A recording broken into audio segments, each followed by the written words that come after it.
মাফ চাও। থাক থাক, মাফ করা লাগবে, ছোট মানুষ তো বুঝেন। না এত ছোট হলে আবার হয় না। ছোট কিসের? হয়েছে, বলছে মাপ চাওয়া লাগবে না। আর কি দে মাপ? তোর তো দাবা কিসের? হ্যাঁ, উনি তো বললো যে মাপ চাওয়া লাগবে না, উনি তো মাপ করে দিছেই। তোর যদি বাসাতে বাইর করে দেয় তুই কিছু করতে পারবি? আমার বাসাতে আমি তোর জায়গা দিব না। যাবি কই? হ্যাঁ, আজকের পর থেকে আর শাশুড়ির লোকে ভালো ব্যবহার করিস, বুঝতে পারছিস? মনে করবি এটাই তোর মা। আমি যে তোর মা ভুলে যাইস, কারণ আমার বাসায় এই বাসাতে বাইর করে দিলে তো আমার বাসায় কোনো জায়গা নাই। তোর মতো মাই আমার না থাকলেও চলবো, বুঝছ নাই? শিক্ষাটা বড় করছি, আমার শিক্ষার মর্যাদাটা রাখিস। যাও জমি অফিসে যাও তুমি। আচ্ছা মা, আপনি থাকেন, রেস্ট নেন, আমি আপনার জন্য বাজারের ব্যবস্থা করে দিচ্ছি। যাও, মেয়ে না আসেন, যা রান্না কর। তুই রান্না করবি।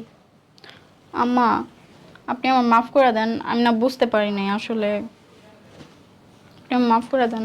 আসলে কি বৌমা, তুমি আমাদের সন্তানের মতো, বুঝছো? তোমরা ভুল করবা,